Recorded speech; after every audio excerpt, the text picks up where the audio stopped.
So welcome to our Métis Week information session. It's our second one. So thank you for taking part of this event with Northern Lakes College. We're proud to offer students, employees, and community members an opportunity to engage in these sessions during Métis Week of 2025. We're in currently the second session here, where we're going to focus on the Métis hunting and gathering. A gentle reminder to everyone participating that Northern Lakes College promotes a welcoming, respectful, fair, and inclusive environment. Let us treat each other with respect and kindness. Disruptive or disrespectful behavior will result in removal from the session. We'd like to start off with Northern Lakes College respectfully acknowledges that we are located on Treaty 8 territory and Métis Nation of Alberta Districts 13 to 15 and 20 to 22, traditional lands of First Nations and Métis peoples. We recognize the 15 First Nations and 4 Métis settlements located throughout our service region. Now, we do have a lot of support that we have listed here.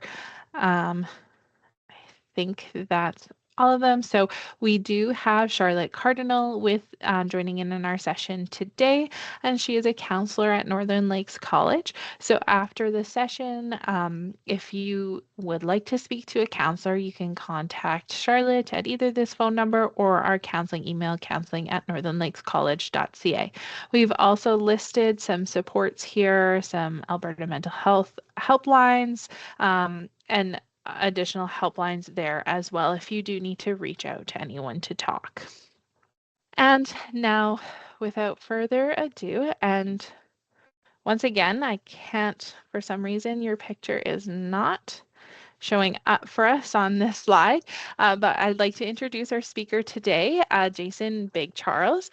He has developed and is instructing the Indigenous Administration program for Northern Lakes College. He has 7 children and 17 grandchildren currently, with an additional one on the way, and is a proud Métis from the Métis settlement of East Prairie.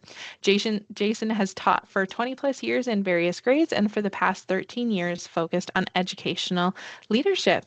So welcome, Jason, and I will pass the mic along to you. Thank you, everyone. My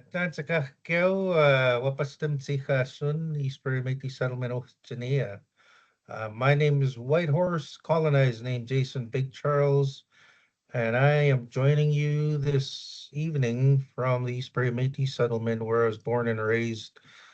So as Monica said in the introduction there, I am a father of 7, grandfather of going to be 18 beautiful grandchildren, and I've been an educator for well over 27 years now. Spent the majority of my time in the classroom teaching from kindergarten all the way up to grade 6. And for the last 15 or so years, I've been more working with leadership, educational leadership as a land-based learning specialist, a curriculum specialist, and really focusing on infusing Indigenous content into curriculum, which led me to the work that I do with Northern Lakes College in assisting in developing the Indigenous Administration Micro-Credential Certificate Program. So I spent a great deal of time working with the developer on bringing the content to the program. And this evening, in celebration of Métis Week and in recognition of Métis across our nation, we're going to be focusing on one of those micro-credentials, which is micro-credential number 3, which is all about Métis hunting and gathering rights. However, Monica, I noticed that I don't have access to the course in my course listing, and that's not a problem. Since I helped develop the program, I know about the content, so I think the most important thing is dealing with the content for our session today. So I'll focus on the content with the Indigenous Administration Micro-Credential number 3. It really focuses on really looking at the Métis hunting rights and hunting and gathering rights sort of evolution for Métis people in Canada and more specifically in Alberta. So that's what we're really going to be taking a look at for this session. And in order to really understand where we are in terms of hunting and gathering rights for Métis people in Alberta, we really have to go back at least a couple decades or even a few decades in terms of uh, how the Métis rights have developed uh, through, of course, ongoing court cases and court challenges. And really, what really brought Métis rights to focus was the amendments to our Canadian Constitution with the Constitution Act of 1982, which really recognized Métis as Indigenous people in Canada as a distinct peoples. Specifically with the Constitution Act of 1982, Section 35.1 really speaks to those Aboriginal rights of Métis people. So Section 35.1 and 35.2 really speak to those rights. And really what they say is Section 35 of our Constitution Canadian Constitution says the existing Aboriginal treaty rights of the Aboriginal peoples of Canada are hereby recognized and affirmed. So, point two in this act, Aboriginal peoples of Canada includes Indian, Inuit, and Métis peoples of Canada. Point three, for the greater certainty in subsection one, treaty rights includes rights that now exist by way of land claims, agreements, or may be so acquired. Point four, notwithstanding any other provision of this act, the Aboriginal and treaty rights referred to in subsection one are guaranteed equally to male and female persons. And section 35.1, the Government of Canada and the provincial governments are committed to the principle that before any amendment is made to Class 24, Section 91 of the Constitution Act of 1867 to Section 25 of this act or to this part. So really what those amendments in 1982 really affirmed was that Métis people have the same rights as First Nations and Inuit peoples in Canada, which really affirmed those rights.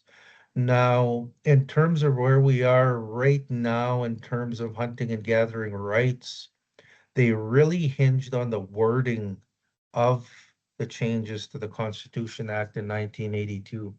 Because if you noticed within uh, point two of section 35, uh, sorry, point three of section 35, it specifically says for greater certainty in subsection one, treaty rights includes rights that now exist by way of land claims, agreements, or may be so acquired. So just in terms of the wording on that, this really came to light in 1993, where uh, the Pauli case came to light. So in British Columbia, with the Pauli case, uh, the Pauli case specifically dealt with a father and his son, Mr. Pauli and his son, who were charged for hunting as Métis people.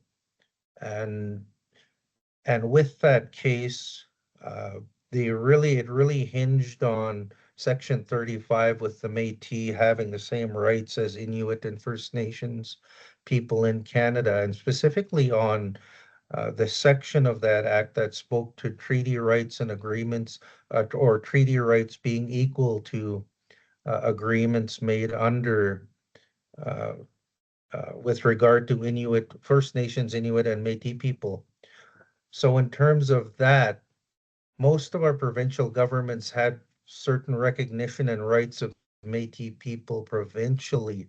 However, one of those rights was not hunting rights, except for within Alberta. Because of the Métis settlements, which were land-based, specific Métis communities, those Métis here in Alberta on Métis settlements always had the right to hunt on their Métis settlement lands since the establishment of the settlements in 1867 with the Métis Betterment Act, but they were only allowed to hunt on the Métis settlements. The other Métis throughout Canada, not specifically on a Métis, say a Métis settlement, they did have some rights to hunting. However, they had to go through great lengths to prove a connection to a Métis community. And even then, there, I think within British Columbia at the time, they were only allowed to hunt within 100-kilometer radius of their identified Métis area that they could uh, historically prove that they were from. So there's a lot of really cloudy legislation at that time.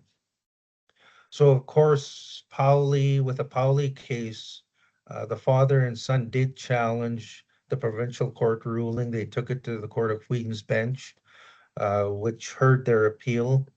And again, their rights were not upheld. So it eventually worked through the court system after a number of appeals and wound up with the Supreme Court of Canada. Now, with the Pauli case, we have to understand how long it took for them to prove their rights, their Section 35 rights of the Constitution. It took them 10 years. So they did not get a ruling until 2003. So they were charged in 1993, and the ruling from the Supreme Court came in 2003. So it's really interesting, and I've actually uh, Métis law, especially being a Métis person, it really interests me personally. So I do keep up to date on all the current legislation as well as the court cases. And I was really interested in reading the Supreme Court transcripts of the Pauli case, which you can imagine it's a huge transcript. I think it's well over 400 pages. But it's really interesting to hear the arguments throughout the Supreme Court transcripts there, where the Pauli's uh, team of lawyers did really focus on that Section 35 recognition of Métis and specifically agreements made. So at the time, like I said, provincial governments did have agreements with Métis people where they were allowed to hunt, but they were very limited on those rights. So the case really hinged on how much right compared to First Nations and Inuit do Métis really have for hunting and gathering in Canada. So in going through the court case at that time, after 10 years, the Supreme Court did uphold the Métis rights of the Paulis as Section 35 Indigenous peoples with the same rights as First Nations and Inuit people in Canada. So they did finally get their ruling that yes, they did have the right to hunt as Métis people in Canada. So since then, a great deal has developed from that Pauli case and in particular. I was just wondering about like treaty lands where Métis people allowed like to like say, you know, the settlements are by the reserve here. Were Métis people allowed to hunt on the reserve lands or no? It's just that was that illegal as well. So in terms of reserve lands, because within the treaty, say I'm in Treaty 8 territory. So because those lands are protected by treaty, Métis or Inuit may hunt on reserve lands with permission from the nation. So if I were wanting to go and hunt on one of my neighboring treaty nation areas, I would have to request permission. Otherwise, if I get caught hunting on their land, I would be viewed as basically hunting on private land. And it's the same with here where I am in the Métis settlements. The Métis settlements are very much looked at with the same uh, above ground rights as a treaty nation. So we have the same, our lands are looked at as private land. So nobody other than people from the the Métis settlement that they're registered with are allowed to hunt within those lands. So a treaty can come hunt on Métis settlement lands as well, again, with permission.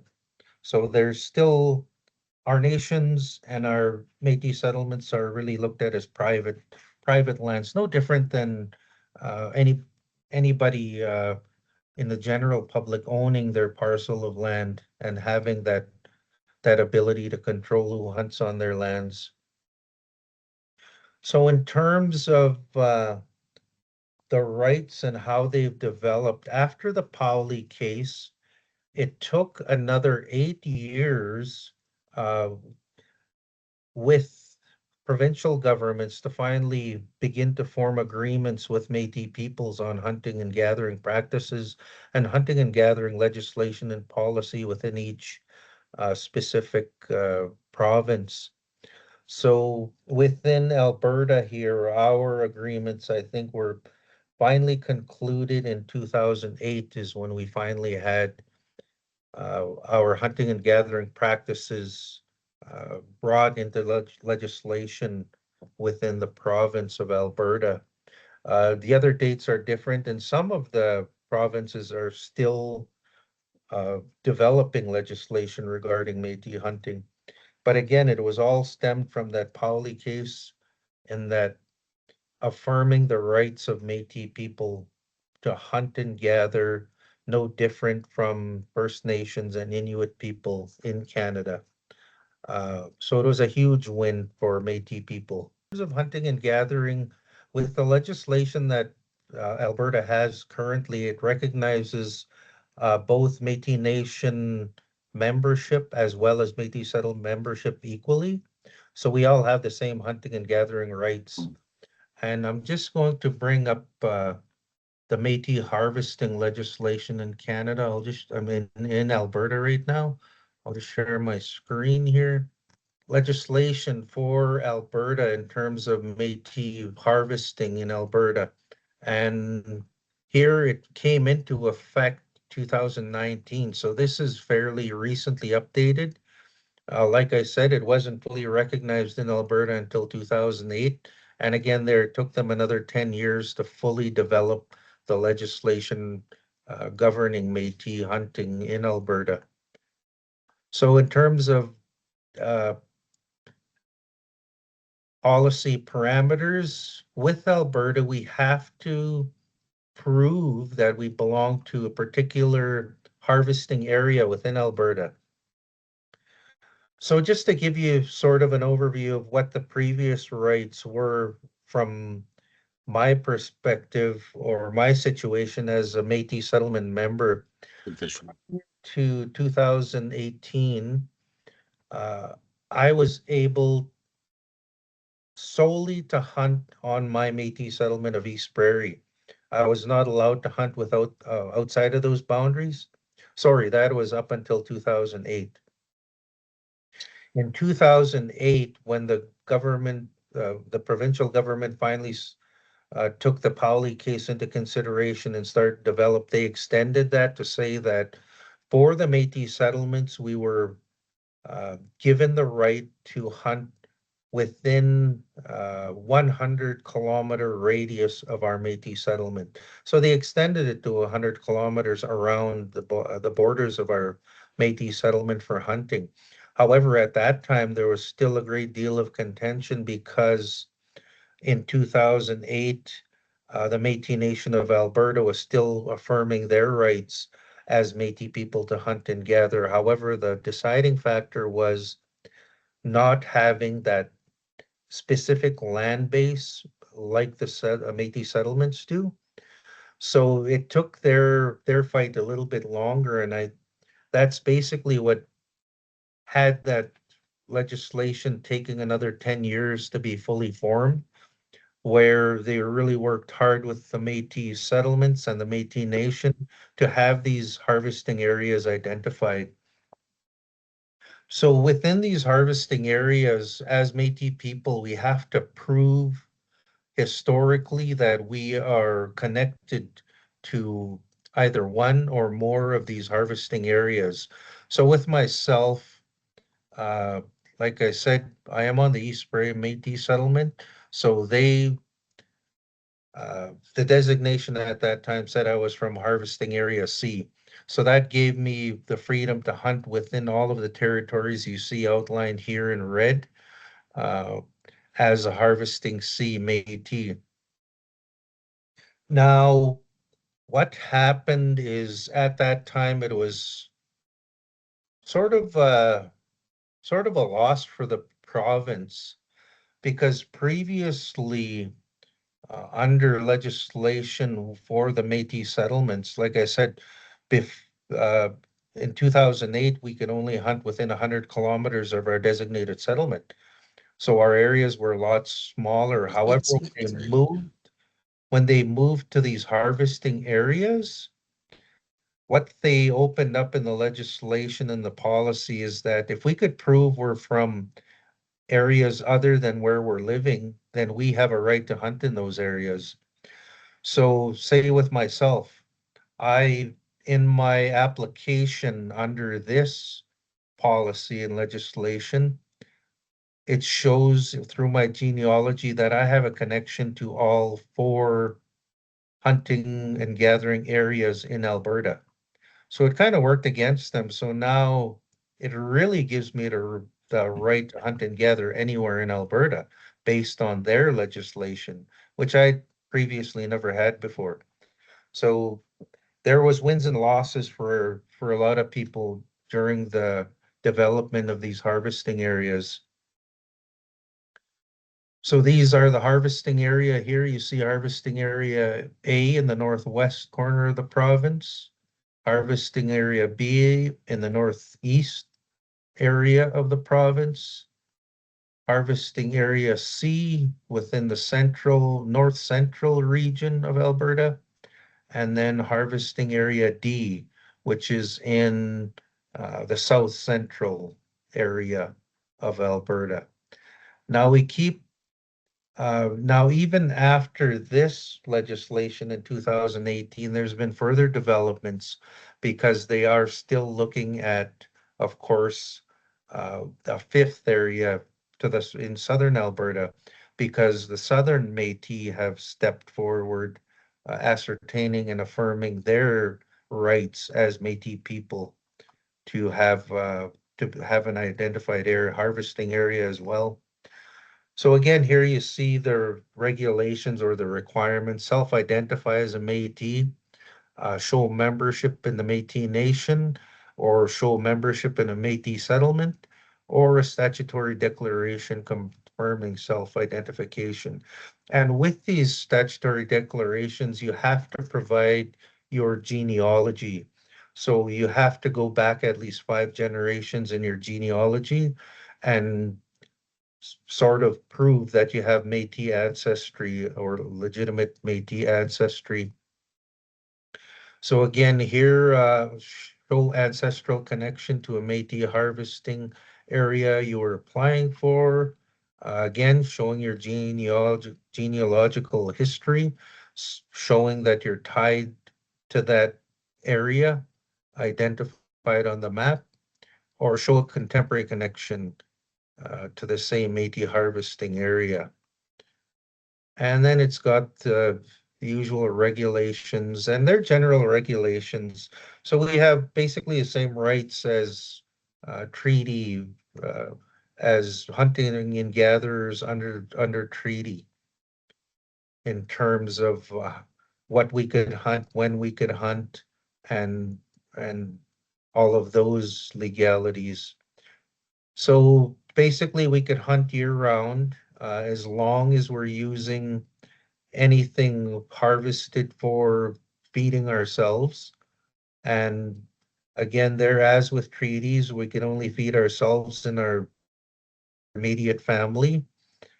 We can't sell, barter, or trade, or gift anything that we hunt or gather.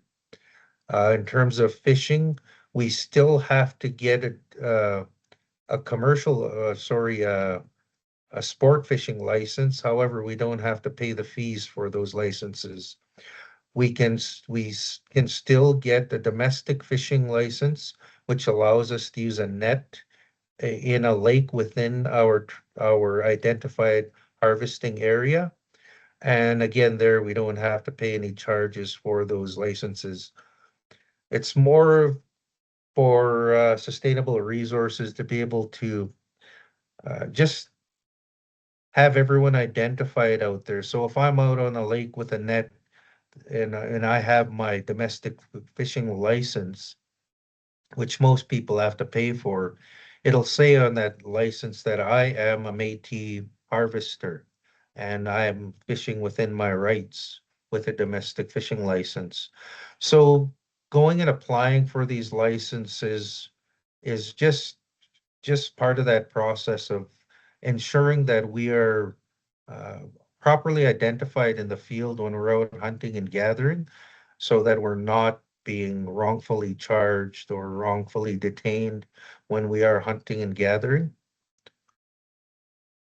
So where we are heading at the moment in terms of gathering, especially within, well, throughout Alberta and throughout Canada, is most of the other provinces are uh, still developing their hunting and gathering legislation for Métis people. I think the only one that's really in line in terms of developments for hunting and gathering legislation is Manitoba, because Manitoba has been really active in pursuing legislation and agreements and policies to guide and govern Métis hunting and gathering within their province as well. The other provinces are still at various stages of developing those legislations. However, it's been proven time and time again uh, uh, through the legal system that we, as Métis people, we do have the right to hunt and gather as Indigenous people, and we are recognized as Indigenous people in Canada, and and we're not wrong in practicing those rights. So again, there, in terms of where we are now and where we are going in terms of hunting and gathering practices and rights, uh, the most up-to-date developments have been in Saskatchewan. So this has come up with First Nations hunters as well, and it has to do with spotlighting. And I'm sure most of you know what spotlighting is. It's when hunting at night you with using a light. So under general hunting regulations, there are laws and it is statutory law that it is illegal to hunt at night with a light.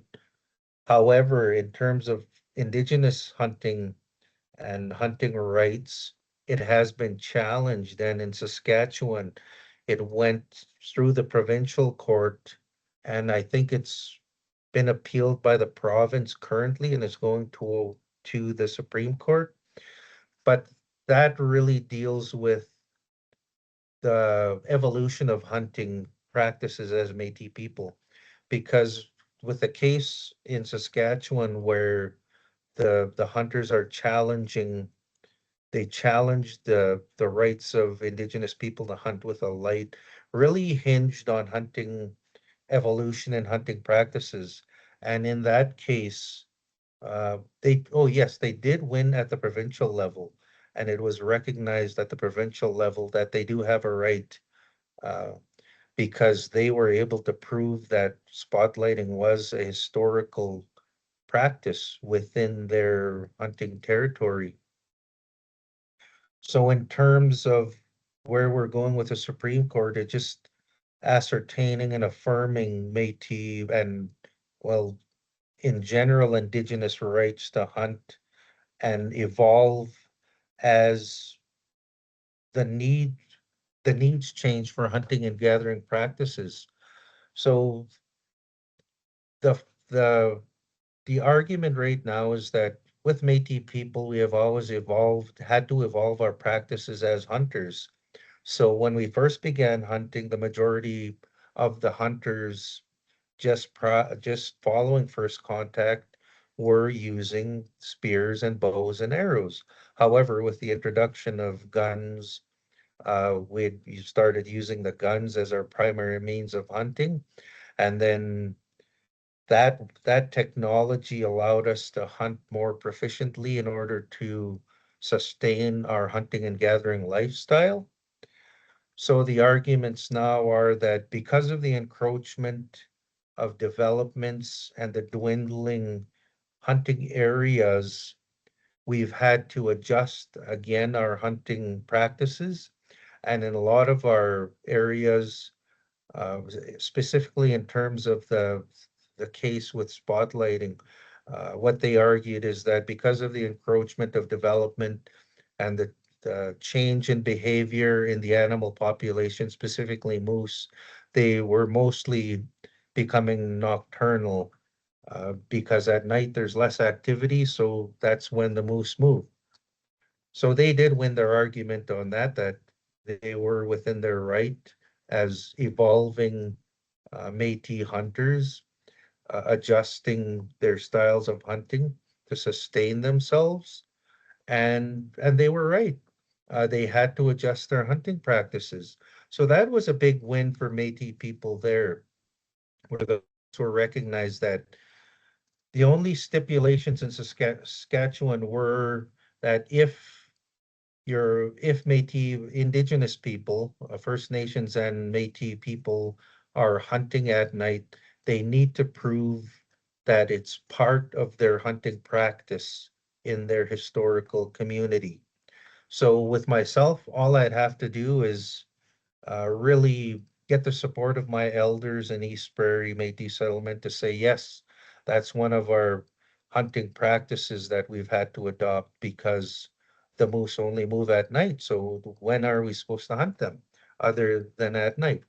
So we've had to adjust in order to successfully maintain hunting and gathering lifestyle. So that's kind of the process right now. However, even that is undergoing some challenges right now because with the Manitoba Métis, what the province has done is that they've brought forward legislation specifically speaking to night hunting for Indigenous people. And of course, that's being challenged because it's basically challenging the Constitution and our Section 35 rights for hunting and gathering.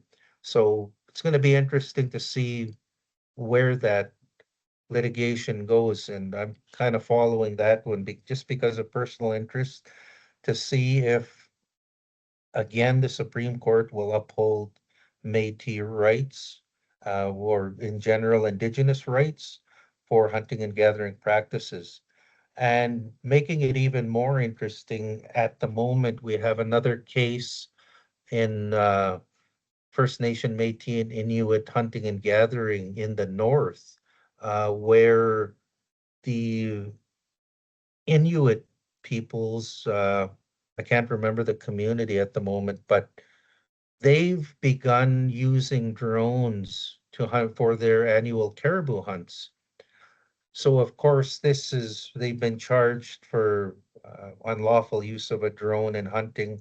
And of course, they're challenging it, saying that because of the changing habits of the caribou, this is something that they've had to do, and they had no choice but to use the technology to assist them in maintaining a hunting and gathering lifestyle.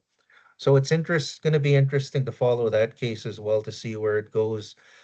The bottom line is with all of the litigation is that as Indigenous people, we have to evolve and change our hunting practices.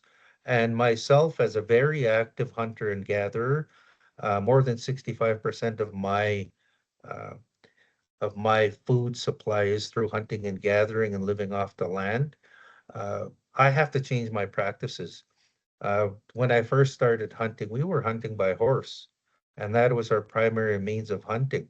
And then we moved to the ATVs, and now we're moving to more advanced ATVs, and now we're moving to like the high-powered rifles, and with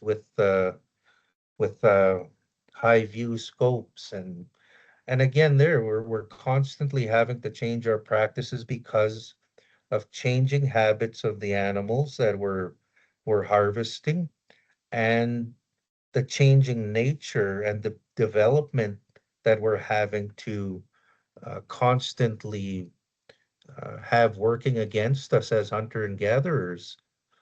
So a lot of these a lot in terms of hunting and gathering practices for Métis people, it's no doubt going to continue to develop and continue to evolve, especially within the coming years, with all of these very specific cases moving all the way up to the Supreme Court level. But again, it all goes back to that uh, amendment to the Constitution Act of 1982, where again, we as Métis people are recognized as Indigenous people. So we have the rights. And again, even there, when I first began, I said, especially the wording of that in terms of agreements, because that section of the Constitution was formed in 1867, primarily aimed at those First Nations and Inuit people under treaty agreements. Uh, so it's geared more towards the Indian Act and the hunting and gathering uh, legislation under the Indian Act. But with the Métis, that really leaves us to we have agreements that we are Indigenous people and we have a right to hunt and gather. However, because we don't have those treaties, it doesn't work against us because we have provincial agreements that date back uh, to 1867 with the Métis Betterment Act. So though our rights have been recognized provincially since 1867 and will continue to operate with under those agreements that were brought into force under the Métis Betterment Act.